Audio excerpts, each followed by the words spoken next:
माता सीता पूर्व जन्म में कौन थी?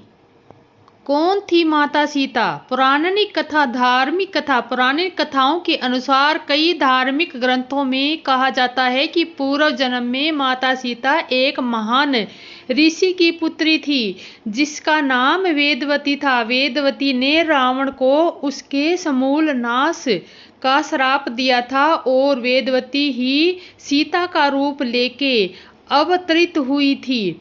अद्भुत रामायण के अनुसार बताया जाता है कि सीता माता रावण की पुत्री थी। एक समय की बात है जब रावण ने घोर तपस्या करके महादेव शिव शंकर के चंद्रहास खंडक प्राप्त की। तब वह अपने आप को अधिक शक्तिशाली समझने लगा। रावण ने ऋषि मुनियों पर अत्याचार करने शुरू कर दिए और वह अत्याचार करता रहा और अत्याचार करता हुआ हिमालय पहुंच गया, जहां पर एक सुंदर कन्या तपस्या में लीन थी। वह इतनी सुंदर थी कि रावण उस पर आसक्त हो गया तथा काम वासना से प्रेरित होकर उस सुंदर कन्या से पास पहुंचा और तथा उसकी तपस्या भंग करके उससे उसका परिचय जानना चाहा। तब वह सुंदर कन्या बोली, हे लंकापति रावण, मेरा नाम वेदवती है। मैं बृहस्पति ऋषि के पुत्र कुशध्वज की पुत्री हूँ और मेरी माता का नाम कलावती है। हे राक्षस राज, जब मैं विवाह के योग्य हुई थी तब नाग, असुर, देवता, गंधर्व सभी ने मुझसे विवाह करने की इच्छा प्रकट की थी, किंतु मेरे पिता चाहते थे कि मेरा विवाह केवल राम परमेश्वर भगवान विष्णु से हो और इसलिए एक बार किसी राक्षस ने मेरे पिताजी का वध कर दिया और मेरी माताश्री भी मेरे पिताश्री के चिता के साथ सती हो गई। मैं अपनी पिता की इच्छा के लिए हुए श्री भगवान विष्णु की तपस्या कर रही हूँ, किंतु मैंने अपने तपोबल के कारण तुम्हारी गलती भावना को जान लिया। तब रावण ने कहा, हे सुंदरी, मैं त्रिलोक विजेता रावण हूँ। मेरे समान तीनों लोकों में कोई भी नहीं है। तुम मेरी रानी बन जाओ। इतना कह के रावण ने उस सुंदरी को अपने पास खींचना चाहा और हाथ पकड़ लिया। रावण के इस दुष्कर्म से उस सुंदरी को क्रोध आ गया। उसने रावण को श्राप दे दिया और कहा, तुमने मुझे मेरी इच्छा के विरुद्ध अपनी गलत भावना के कारण मेरे शरीर का स्पर्श किया है। मैं तुम्हें श्राप देती हूँ कि तुम्हारे और तुम्हारे संपूर्ण राक्षस कुल का अंत का कारण तुम्हारी पुत्री अर्थात मैं बनूंगी। इतना कहकर वह तपस्वी सुंदर कन्या धरती में समा गई। इसके बाद कई वर्ष गुजर गए। रावण इस बात को भूल गया। एक बार देवासुर संग्राम चल रहा था। राक्षस और देवताओं में युद्ध हो रहा था। राक्षस ऋषि मुनियों पर अत्याचार कर रहे थे। यज्ञ हवन नहीं होने पा रहे थे। इस प्रकार से रावण एक बार दंडकारण्य वन में तपस्या कर रहे थे। ऋषि मुनियों के आश्रम में पहुंचा, जहां पर श्रेष्ठ ऋषि मुनि गृहस्थ थे, जो लक्ष्मी माँ को पुत्री रूप में पाने के लिए हर दिन मनोचार के साथ कुश के अंगर भाग में एक कलश में दूध की कुछ बूंदें डालते थे। रावण ने उस आश्रम के सभी ऋषि मुनियों को मारकर उनका रक्त उस कलश में भर लिया तथा लंका आ गया। उसने यह कलश रानी मंदोदरी को किसी गुप्त स्थान पर रखने के लिए दे दिया और कहा, इसमें जहर है। और रानी मंदोदरी को किसी गुप्त स्थान पर रखने के लिए दे दिया और कहा, इसमें विष है तथा समय किसी पर्वत पर चला गया। रानी मंदोदरी रावण के अत्याचार से परेशान हो गई, इसलिए उसने विष समझकर कलश का द्रव्य पी लिया, किंतु उसकी मृत्यु के बदले उसके गर्भ धारण कर लिया, जिससे मंदोदरी परेशान हो गई और इस रहस्य का किसी को पता न चल पाए, इसलिए उसने गर्भ के जीवद्रव्य को एक कलश में भरकर बहुत दूर राजा जनक के राज्य भूमि में गड़वा दिया। तब राजा जनक ने अकाल से परेशान होकर यह करवाया तथा धरती पर हल चलाया, और उनका हल धरती पर गड़ गया और वहां पर खुदाई की गई। तब धरती में से एक संदूक निकला जिसमें एक छोटी सुंदर कन्या थी। राजा जनक ने उसे अपनी पुत्री के रूप में अपना लिया और उसका नाम सीता रखा। और दोस्तों, आपको कहानी कैसी लगी, लाइक करें, सब्सक्राइब करें और आने वाली वीडियो की नोटिफिकेशन आपको मिलती रहेगी। जय लक्ष्मण के मरने की खबर सुनकर क्यों हंसने लगी उनकी पत्नी उर्मिला। दोस्तों, रामायण में आपने श्री राम और सीता जी के बारे में कई ऐसी बातें सुनी होगी जिसे जानकर आप हैरान हो जाएंगे, लेकिन आज हम आपको लक्ष्मण और उसकी पत्नी उर्मिला के बारे में ऐसी बातें बताएंगे जिसे जानकर आप चौंक जाएंगे। दरअसल कहा जाता है कि जब हनुमान जी लक्ष्मण जी के लिए संजीवनी लेकर वापस आ रहे थे, तब रास्ते में उनकी मुलाकात भरत जी से हुई। उन्होंने भरत जी को बताया कि लक्ष्मण के प्राण संकट में हैं, जिसे सुनकर भरत जी के पैरों तले जमीन खिसक गई। लेकिन जब हनुमान जी ने ये बात उर्मिला को बताई तो वो जोर जोर से हंसने लगी। अब आप सोच रहे होंगे कि जिसके पति के प्राण संकट में है वो कभी भी मृत्यु को प्यारे हो सकते हैं। उनकी पत्नी इस तरह हंस रही है। आपको बता दें, आपकी तरह ये बात हनुमान जी भी सोचकर परेशान होने लगे। आखिर में जब उनसे नहीं रहा गया तो उन्होंने देवी उर्मिला से पूछ ही लिया, माता, मैंने आपको इतनी दुख भरी खबर सुनाई है, लेकिन आप परेशान होने की बजाय हंस रही हैं। तब देवी उर्मिला ने उनसे कहा, हनुमान जी, आपने बताया है कि मेरे पति श्री राम की गोद में मूर्छित लेटे हैं। अब तो त्रिलोकपति श्री हरि की गोद में लेटा हो, भला उसके प्राणों पर संकट कैसे आ सकता है। जिनकी रक्षा के लिए स्वयं महादेव के रुद्र अवतार संजीवनी ले जाने जा रहे हो, ऐसे में मुझे मेरे पति की मृत्यु खबर कैसे परेशान कर सकती है। जब पूरी सृष्टि ही उनके इशारों पर चलती हो, तो आपके संजीवनी ले जाने से पहले सूर्यदेव कैसे निकल सकते हैं। आप चाहे तो यहाँ कुछ देर आराम कर सकते हो, क्योंकि मुझे पूरा विश्वास है मेरे पति का न सिर्फ मृत्यु को हराएंगे बल्कि दुष्ट मेघनाथ का वध भी करेंगे। ये बात सुनकर हनुमान जी चौंक गए। उन्होंने देवी उर्मिला के त्याग, स्नेह और अखंड पतिव्रत को प्रणाम किया और फिर लक्ष्मण जी को बचाने संजीवनी लेने निकल गए। अब आपको उर्मिला के पति प्रेम से जुड़ी एक और रोचक बात बताते हैं। मान्यता है कि जब लक्ष्मण जी प्रभु श्री राम और माता सीता के साथ वनवास जा रहे थे, तब उन्होंने उर्मिला से एक वचन लिया। वचन ये था कि चाहे परिस्थितियां कितनी विपरीत क्यों न हो, चाहे तो संकट आ जाएं, आप रोएंगी नहीं। अब आप सोच रहे होंगे कि लक्ष्मण जी ने उनसे ये वचन क्यों मांगा। लक्ष्मण जी का कहना था कि अगर आप विकट परिस्थितियों में रोएगी तो आप कमजोर पड़ जाएंगी। ऐसे में माँ और परिवार का ध्यान कैसे रख पाएंगी। आप जानते हैं, अपने पति को दिए इस वचन को निभाने के लिए उर्मिला ने तब रोई जब लक्ष्मण जी की वनवास जी जा रहे थे, और न ही तब रोई जब अयोध्या के राजा दशरथ यानी उनके ससुर का स्वर्गवास हुआ था। यहाँ तक कि लक्ष्मण जी के मूर्छित होने की खबर सुनकर भी उनकी आंखों में एक आंसू नहीं आया था। इतना ही नहीं, लक्ष्मण जी ने अपना कर्म अच्छे से कर सके, इसलिए जब लक्ष्मण वनवास में रहे तब तक उर्मिला अयोध्या में सोती रही। यानी कि 14 साल तक उर्मिला अपने पति का साथ देने के लिए सोती रही।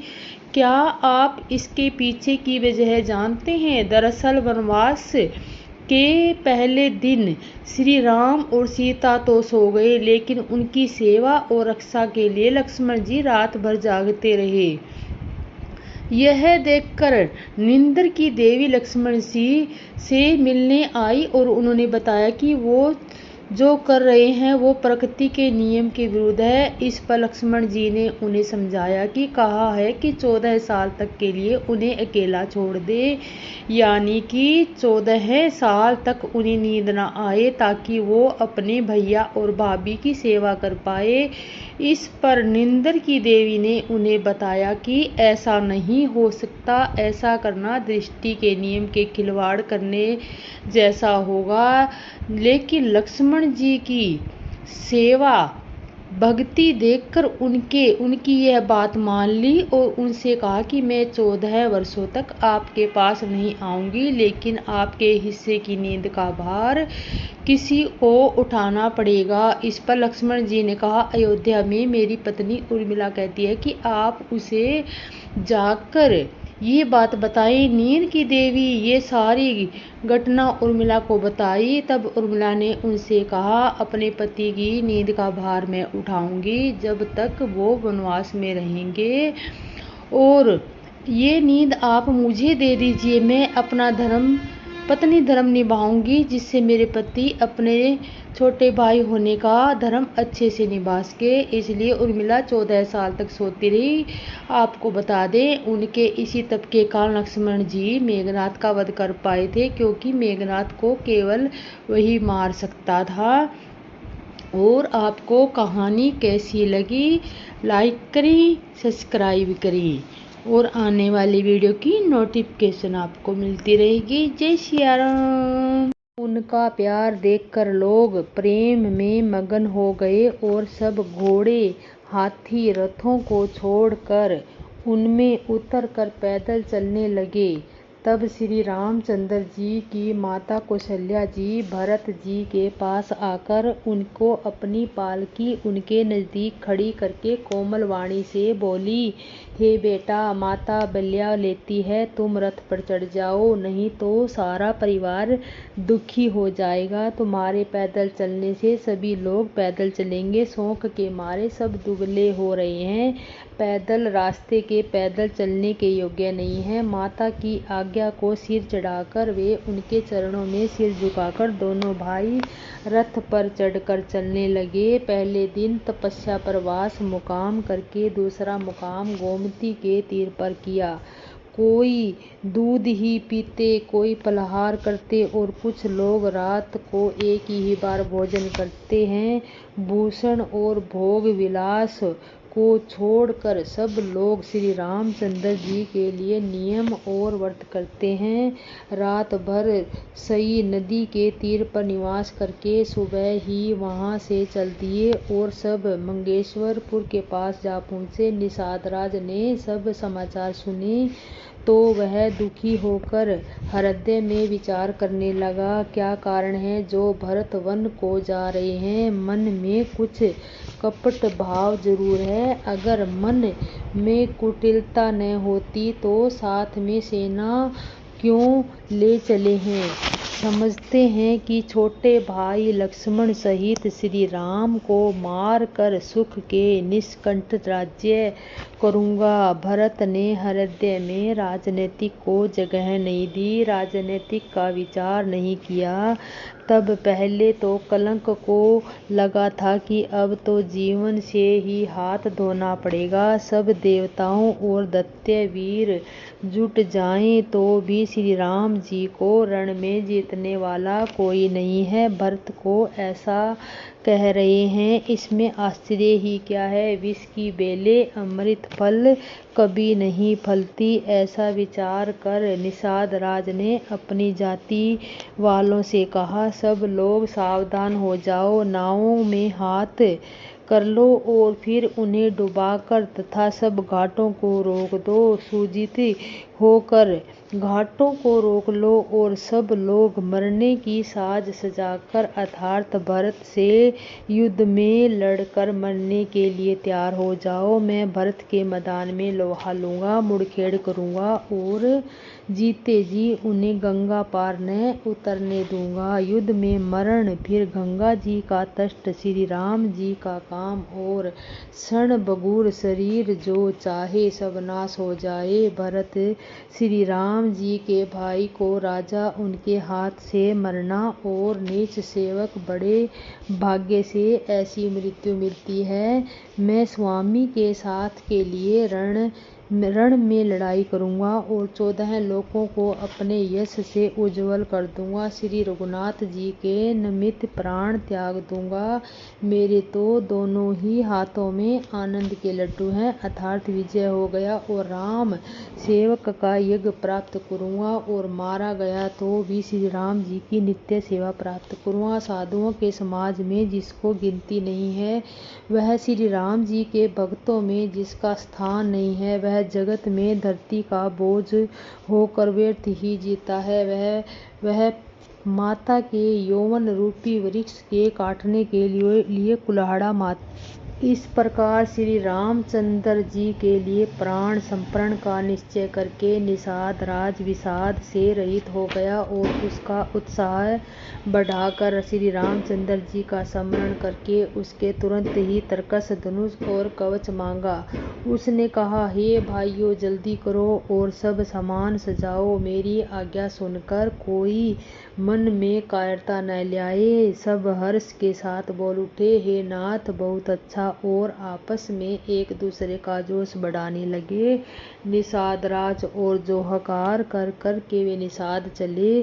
सबसे बड़े शूरवीर हैं और संग्राम में लड़ना उन्हें बहुत अच्छा लगता है। श्री रामचंद्र जी के चरण कमलों की ज्योतियों का स्मरण करके उन्हें भांतियां छोटे छोटे तरकस बांध कर धनुहियों छोटे छोटे धनुषों को प्रत्यंजना चढ़ाई।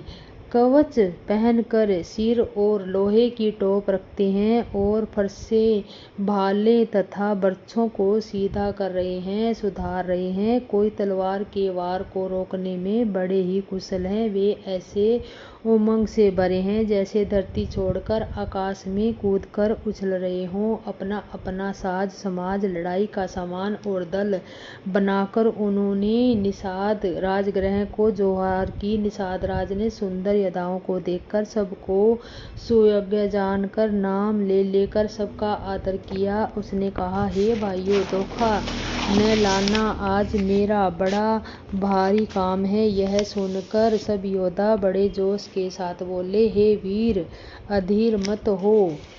हे नाथ, श्री रामचंद्र जी के प्रताप से और आपके बल से हम लोग भरत की सेना को बिना वीर और बिना घोड़े के ही कर देंगे। एक एक वीर को, एक एक घोड़े को मार देंगे। जीते जी पीछे पांव न रखेंगे, पृथ्वी को रुस मुसोड़ी कर देंगे। निषाद राज ने वीरों का बढ़िया दल देखकर कहा, सुझाऊ लड़ाई का ढोल बजाओ। इतना कहते ही बाईं ओर छींक हुई। शकुनी विचारने वालों का कहा कि खेत सुंदर है, जीत होगी। एक बूढ़ में शकुन विचार कर कहा, भरत जी मिल लीजिए, उनमें लड़ाई नहीं होगी। भरत जी श्री रामचंद्र जी को मनाने जा रहे हैं। शकुन ऐसा कह रहा है कि विरोध नहीं। यह सुनकर निषाद राजगृह ने कहा, बूढ़ा ठीक कह रहा है। जल्दी बिना विचारे कोई काम करके बाद में मूर्ख लोग पछताते हैं। भरत जी का शील स्वभाव बिना समझे और बिना जाने युद्ध करने में हित की बहुत बड़ी हानि है। अतएव हे वीरों, तुम लोग इकट्ठे होकर सब घाटों को रोक लो। मैं जाकर भरत जी से मिलकर उनका भेद लेता हूँ। उनका भाव मित्र का है या शत्रु का है या उदासीन का है, यह जानकर तब आकर वैसा उसी के अनुसार प्रबंध करूँगा। उनके सुंदर स्वभाव में से उनके प्रेम को पहचान लूँगा। वैर और प्रेम छिपाने से नहीं छिपते। ऐसा कहकर वह भेंट का सामान सजाने लगे। उनके कदमूल फल, पक्षी और हिरण मंगवाए। कहार लोग पुरानी और मोटी पैना नामक मछलियों के भार भर भर के लाए। भेंट का सामान सजाकर मिलने के लिए चले। मंगलदायक शुभ शकुन मिले। निषाद राज ने मुनिराज वशिष्ठ जी को देखकर अपना बतला दूर से ही दंडवत प्रणाम किया। मुनीश्वर वशिष्ठ जी ने उनको राम का प्यारा जानकर आशीर्वाद दिया और भरत जी को समझाकर कहा, यह श्री राम जी का मित्र है, यह श्री राम जी का मित्र है। इतना सुनते ही भरत जी ने रथ त्याग दिया। वे रथ से उतरकर प्रेम में उमंगते हुए चले। निषाद राजगृह ने अपने गांव, जाति और नाम सुनाकर पृथ्वी पर माथा टेककर जोहार की। दंडवत करते देखकर भरत जी ने उठाकर उनको छाती से लगा लिया। हृदय में प्रेम की समानता नहीं है, मानो स्वयं लक्ष्मण जी से भेंट हो गई हो। भरत जी ग्रह को अत्यंत प्रेम से गले लगा कर रहे हैं। प्रेम की रीति को सब लोग सिहा रहे हैं, ईर्ष्यापूर्वक प्रशंसा कर रहे हैं। मंगल की मूल धन्य धन्य की ध्वनि करके देवता उनकी सराहना करते हुए फूल बरसा रहे हैं। वे कहते हैं, जो लोक और वेद दोनों में सब प्रकार से नीचा माना जाता है, जिसकी छाया के छू जाने से भी स्नान करना होता है, उस निषाद से अहंकार भरकर हृदय में चिपटाकर श्री राम के छोटे भाई भरत जी आनंद और प्रेमवश शरीर में पुलवाकृति से परिपूर्ण हो मिल रहे हैं। जो लोग राम नाम कहकर भाई राम जी के वियोग रूपी बुरे रोग से सताए हुए पक्षी, पशु, घोड़े, हाथी ऐसे दुखी हो रहे हैं कि देखे नहीं जाते। नगर के स्त्री पुरुष अत्यंत दुखी हो रहे हैं, जैसे सब अपनी सारी संपत्ति हार बैठे हों। नगर के लोग मिलते हैं पर कुछ कहते नहीं, गौ से जोहार वंदना करके चले जाते हैं। भरत जी भी किसी से कुशल नहीं पूछ सकते, क्योंकि उनके मन में भय और विषाद छा रहा है। बाजार और रास्ते देखे नहीं जाते, जैसे नगर में दसों दिशाओं में आगतृति लगी है। पुत्र को आते सुनकर सूर्यकुल रूपी कमल के लिए चांदनी रूपी ककई बड़ी हर्षित हुई। वह आरती सजाकर आनंद भर कर उठ दौड़ी और दरवाजे पर ही मिलकर भरत शत्रुघ्न को महल में ले आई। भरत ने सारे परिवार को दुखी देखा, जैसे कमलों के वन को पाला मार गया हो। एक पक्षी ही इस तरह हर्षित दिखती है, जैसे भिलनी जंगल में आग लगाकर आनंद में भर रही हो। पुत्र को सोच, वंश और मनमारे बहुत उदास देखकर वह पूछने लगी, हमारे नहर में कुशल तो है? भरत जी ने सब कुशल कह सुनाई। फिर अपने कुल की कुशल क्षेम पूछी। भरत जी ने कहा, कहो पिताजी कहाँ हैं? मेरी सब माताएं कहाँ हैं? सीता जी और मेरे प्यारे भाई राम लक्ष्मण कहाँ हैं? पुत्र के स्नेहमय वचन सुनकर आंखों में कपट का जल भरकर पापनी ककई भरत के कानों में और मन में शूल के समान चुभने वाले वचन बोली। हे तात, मैंने सारी बात बना ली थी। बेचारी मंथरा सहायक हुई, पर विधाता के बीच में जरा सा काम बिगड़ गया। वह यह कि राजा देवलोक को पधार गए। भरत यह सुनते ही विषाद के मारे विवश हो गए, जैसे सिंह की गर्जना सुनकर हाथी सहम गया हो। वे तात तात हाँ तात मुस्कुराते हुए बहुत व्याकुल होकर जमीन पर गिर पड़े और विलाप करने लगे। हे तात, मैं आपको स्वर्ग के लिए चलते समय देख भी न सका। हाय, आप मुझे श्री रामचंद्र जी को सौंप भी नहीं गए। फिर धीरज धर कर वे संभल कर उठे और बोले, माता सीता के मरने का कारण तो बताओ। माता पिता के मरने का कारण तो बताओ। पुत्र का वचन सुनकर कैकेयी कहने लगी, जैसे मर्म स्थान को पाँच कर चाकू के चीर कर उसमें जहर भर रही हो। कुटिल और कठोर कैकेयी ने अपनी सब करनी शुरू से अंत तक बड़े प्रसन्न मन से सुनाई। राम जी की सेवा करते समय हनुमान जी चुटकी क्यों बजाते हैं? पिछले जन्म में कौन था रावण? रामायण की कहानी के अनुसार रावण का जन्म एक राक्षस कुल में हुआ था और बाद में वह सोने की लंका का राजा बना। लंकापति रावण को अपने ज्ञान और बल पर अहंकार था। यह अहंकार उसकी मौत का कारण बना, लेकिन रावण की मौत का कारण उसे पिछले जन्म में मिला श्राप था, जिसकी वजह से उसका जन्म राक्षस कुल में हुआ। धर्म शास्त्रों के अनुसार रावण और कुंभकर्ण दोनों पिछले जन्म में वैकुंठ लोक के द्वारपाल थे, जिनका नाम जय और विजय था। एक बार सनकनंदन, सनातन और सनत कुमार नामक मुनि वैकुंठ लोक में श्री हरि के दर्शन करने पहुँचे, लेकिन जय और विजय द्वारपालों ने उन्हें वैकुंठ में प्रवेश करने से रोक दिया। उन्होंने मुनियों से कहा कि अभी श्री हरि के विश्राम का समय है, जिसे सुनकर मुनियों को क्रोध आया और उन्होंने जय विजय को श्राप दिया। मुनियों ने श्राप दिया, तुम्हारे कर्म राक्षसों जैसे हैं, इसलिए तुम राक्षस कुल में जन्म लोगे। यह सुनकर वह माफी मांगने लगे, जिसके बाद मुनियों ने कहा कि तुम्हें 3 जन्म तक राक्षस कुल में ही रहना होगा, इसके बाद तुम्हें मोक्ष की प्राप्ति होगी। मुनियों के श्राप की वजह से जय विजय ने धरती पर रावण व कुंभकर्ण के रूप में जन्म लिया और अंत में भगवान राम के हाथों मृत्यु पाकर मोक्ष प्राप्त किया। और आपको रावण की कहानी कैसी लगी? लाइक करें, सब्सक्राइब करें और आने वाली वीडियो की नोटिफिकेशन आपको मिलती रहेगी। जय सिया राम। पिछले जन्म में कौन था रावण?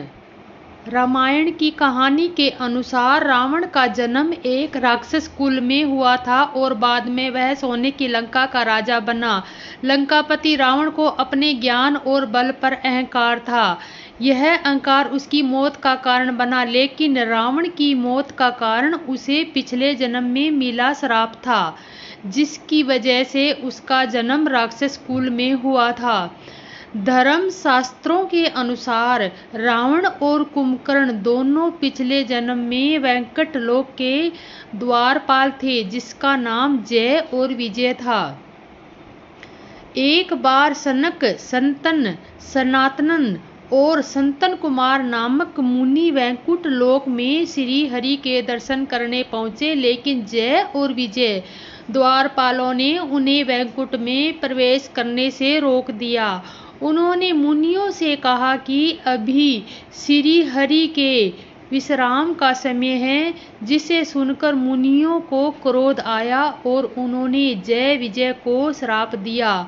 मुनियों के श्राप दिया और तुम्हारे कर्म राक्षसों जैसे हैं, इसलिए तुम राक्षस कुल में जन्म लोगे। यह सुनकर वह माफी मांगने लगे, जिसके बाद मुनियों ने कहा कि तुम्हें 3 जन्म तक राक्षस कुल में ही रहना होगा, इसके बाद तुम्हें मोक्ष की प्राप्ति होगी। मुनियों के श्राप की वजह से जय विजय ने धरती पर रावण और कुंभकर्ण के रूप में जन्म लिया। अंत में भगवान राम के हाथों मृत्यु पाकर मोक्ष प्राप्त हुआ और रावण की कहानी आपको कैसी लगी, लाइक करें, सब्सक्राइब करें और आने वाली वीडियो की नोटिफिकेशन आपको मिलती रहेगी। क्या ममोदरी के दो पति थे? ममोदरी एक अप्सरा थी। बहुत ही आश्चर्यचकित कर देने वाली कथा ममोदरी रामायण की एक पात्र एवं पंच कन्याओं में से एक है, जिन्हें चीर कुमारी कहा गया है। पुलस्त्य ऋषि के पुत्र महर्षि अंगस्त्य के भाई महर्षि विश्रवा के राक्षस राज सुमाली और ताड़का की पुत्री राजकुमारी कक्षी से विवाह किया था। कक्षी के 3 पुत्र हुए, रावण, कुंभकर्ण, विभीषण और शूर्पणखा। विश्रवा की दूसरी पत्नी ऋषि भारतराज की पुत्री इलाडवा थी और जिसके कुबेर का जन्म हुआ। इलाडवा को वर्णवनी भी कहते हैं। कुछ मान्यताओं के अनुसार इडलावा व्यस्त पंचमी चक्रवर्ती सम्राट तिरुगुबिंदु के अलासंभूषा नामक अप्सरा की अप्सरा पत्नी थी, उत्पन्न हुई थी। इस तरह रावण के सौतेले भाई थे कुबेर। रावण को त्रिकोशीय विजय, कुंभकर्ण को 6 माह की नींद और विभीषण को। क्या है सीता जी की चूड़ामणि का रहस्य? धार्मिक कथा। माता सीता की मुंह दिखाई में उनकी सबसे छोटी सास कैकेयी ने उन्हें अयोध्या का सबसे सुंदर भवन कनक भवन उपहार में दिया था, तो उनकी मझली सास माता सुमित्रा ने अपने जूड़े से चूड़ामणि निकालकर सीता जी के जूड़े में लगाती थी।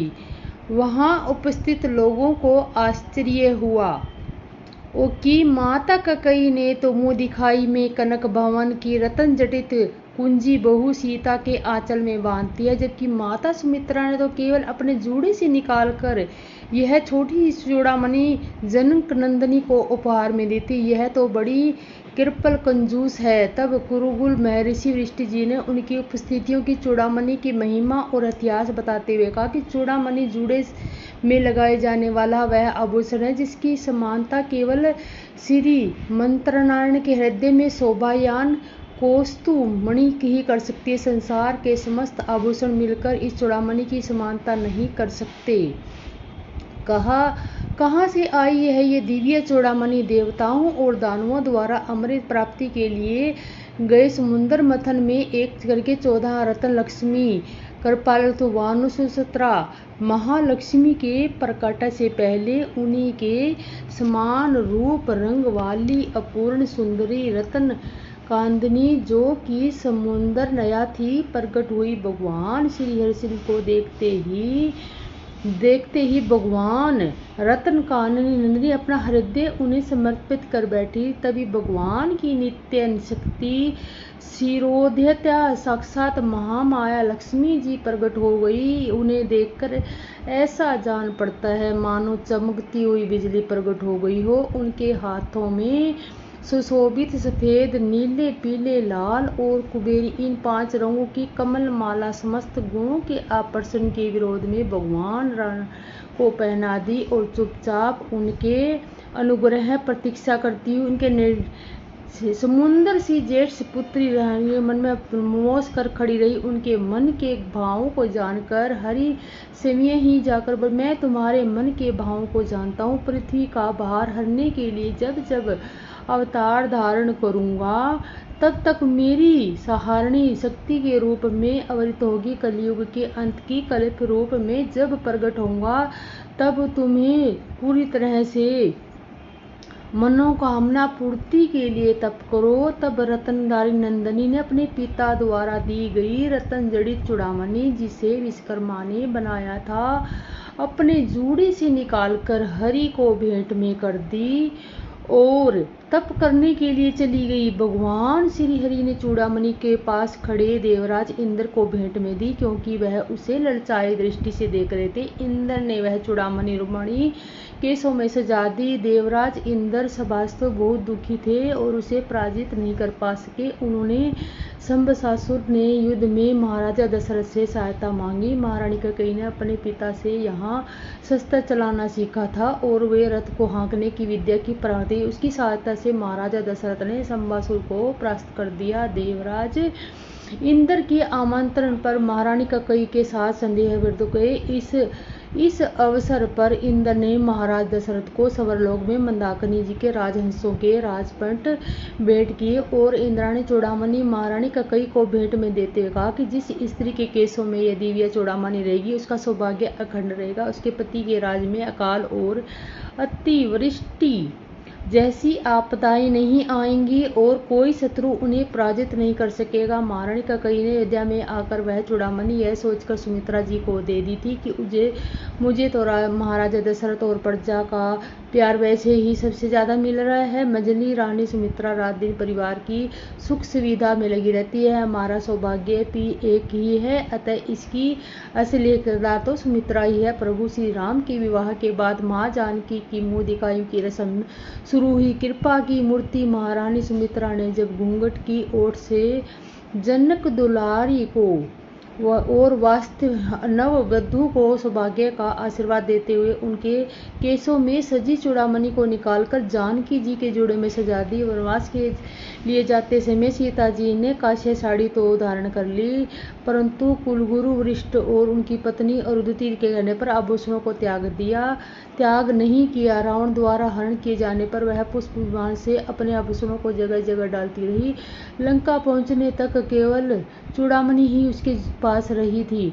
चूड़ामणि की महिमा जानने के कारण ही उन्होंने अपने शरीर पर अलग से नहीं किया। सीता जी की खोज में जब हनुमान जी अशोक वाटिका में जाकर श्री राम की मुद्रिका माँ जानकी को देते हुए कहते हैं कि मातु मोती दीजे कुछु चीना, जैसे रघुनायक मोही दीना। चूड़ामणि उतरी और दयु हर्ष समेत पवन सुत लेऊ। तब वही चूड़ामणि सीता जी ने प्रभु श्री राम के लिए अपनी पहचान बताने के लिए हनुमान जी को दी थी। वह जानती थी कि जब तक ये चूड़ामणि प्रभु श्री राम के पास नहीं पहुंचेगी लंका का विनाश और रावण की पराजय संभव होगी।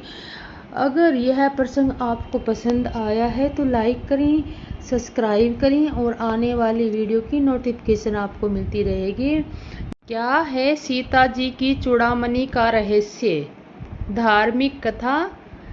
माता सीता की मुँह दिखाई में उनकी सबसे छोटी सास कैकेयी ने उन्हें अयोध्या का सबसे सुंदर भवन कनक भवन उपहार में दिया था, तो उनकी मझली सास माता सुमित्रा ने अपने जूड़े से चूड़ामणि निकालकर सीता जी के जूड़े में लगा दी थी। वहां उपस्थित लोगों को आश्चर्य हुआ कि माता कैकेयी ने तो मुँह दिखाई में कनक भवन की रत्न जटित कुंजी बहू सीता के आंचल में बांध दिया, जबकि माता सुमित्रा ने तो केवल अपने जूड़े से निकालकर यह छोटी चूड़ामणि जनक नंदिनी को उपहार में दी थी। यह तो बड़ी कृपल कंजूस है। तब कुरुकुल महर्षि वशिष्ठ जी ने उनकी उपस्थितियों की चूड़ामणि की महिमा और इतिहास बताते हुए कहा कि चूड़ामणि जूड़े में लगाए जाने वाला वह आभूषण है जिसकी समानता केवल श्री मंत्रनारायण के हृदय में शोभायान कौस्तु मणि ही कर सकती है। संसार के समस्त आभूषण मिलकर इस चूड़ामणि की समानता नहीं कर सकते। कहाँ से आई है ये दिव्य चूड़ामणि? देवताओं और दानवों द्वारा अमृत प्राप्ति के लिए गए समुद्र मंथन में एक करके 14 रत्न लक्ष्मी कृपालु वानुसुसत्रा महालक्ष्मी के प्रकट से पहले उन्हीं के समान रूप रंग वाली अपूर्ण सुंदरी रत्न कांदनी जो कि समुद्र नया थी प्रकट हुई। भगवान श्री हरिश्चंद्र को देखते ही भगवान रत्न काननी अपना हृदय उन्हें समर्पित कर बैठी। तभी भगवान की नित्य शक्ति शिरोध्यता साक्षात महामाया लक्ष्मी जी प्रकट हो गई। उन्हें देखकर ऐसा जान पड़ता है मानो चमकती हुई बिजली प्रकट हो गई हो। उनके हाथों में सुशोभित सफेद, नीले, पीले, लाल और कुबेरी इन 5 रंगों की कमल माला समस्त गुणों के आकर्षण के विरोध में भगवान राम को पहना दी और चुपचाप उनके अनुग्रह प्रतीक्षा करती हुई उनके समुद्र सी जेठ से पुत्री रानी मन में मोस कर खड़ी रही। उनके मन के भावों को जानकर हरि समय ही जाकर मैं तुम्हारे मन के भावों को जानता हूँ। पृथ्वी का भार हरने के लिए जब जब अवतार धारण करूंगा तब तक मेरी सहारणी शक्ति के रूप में अवतरित होगी। कलयुग के अंत की कल्प रूप में जब प्रकट होगा तब तुम्हें पूरी तरह से मनोकामना पूर्ति के लिए तप करो। तब रत्नधारी नंदिनी ने अपने पिता द्वारा दी गई रत्न जड़ित चूड़ामणि, जिसे विश्वकर्मा ने बनाया था, अपने जूड़े से निकालकर हरि को भेंट में कर दी और तप करने के लिए चली गई। भगवान श्री हरि ने चूड़ामणि के पास खड़े देवराज इंद्र को भेंट में दी, क्योंकि वह उसे ललचाई दृष्टि से देख रहे थे। इंद्र ने वह चूड़ामणि रुक्मिणी केसों में सजा दी। देवराज इंद्र सभासद बहुत दुखी थे और उसे पराजित नहीं कर पा सके। उन्होंने शंबसासुर ने युद्ध में महाराजा दशरथ से सहायता मांगी। महारानी कैकेयी ने अपने पिता से यहाँ शस्त्र चलाना सीखा था और वे रथ को हाँकने की विद्या की प्राप्ति, उसकी सहायता से महाराजा दशरथ ने शंबसासुर को परास्त कर दिया। देवराज इंद्र के आमंत्रण पर महारानी कैकेयी के साथ संदेह विरुद्ध गए।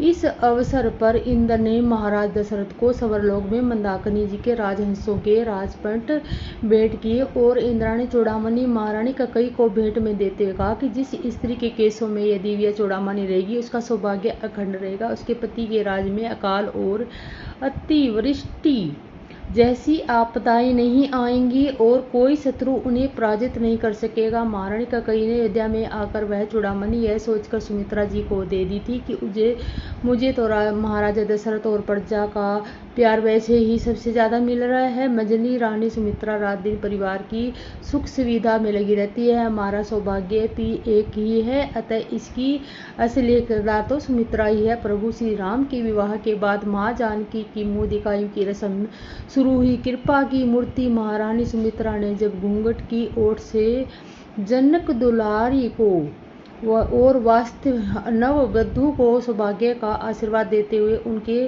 केसों में सजी चूड़ामणि को निकालकर जानकी जी के जोड़े में सजा दी। वनवास के लिए जाते समय सीता जी ने काश्य साड़ी तो धारण कर ली, परंतु कुलगुरु वशिष्ठ और उनकी पत्नी अरुंधति के कहने पर आभूषणों को त्याग नहीं किया। रावण द्वारा हरण किए जाने पर वह पुष्प विमान से अपने आभूषणों को जगह जगह डालती रही। लंका पहुंचने तक केवल चूड़ामणि ही उसके पास रही थी। चूड़ामणि की महिमा जानने के कारण ही उन्होंने अपने शरीर पर अलग से नहीं किया। सीता जी की खोज में जब हनुमान जी अशोक वाटिका में जाकर श्री राम की मुद्रिका माँ जानकी को देते हुए कहते हैं कि मातु मोती दीजे कुछु चीना, जैसे रघुनायक मोही दीना। चूड़ामणि उतरी और दयु हर्ष समेत पवन सुत लेऊ। तब वही चूड़ामणि सीता जी ने प्रभु श्री राम के लिए अपनी पहचान बताने के लिए हनुमान जी को दी थी। वह जानती थी कि जब तक ये चूड़ामणि प्रभु श्री राम के पास नहीं पहुंचेगी लंका का विनाश और रावण की पराजय संभव होगी। अगर यह प्रसंग आपको पसंद आया है तो लाइक करें, सब्सक्राइब करें और आने वाली वीडियो की नोटिफिकेशन आपको मिलती रहेगी।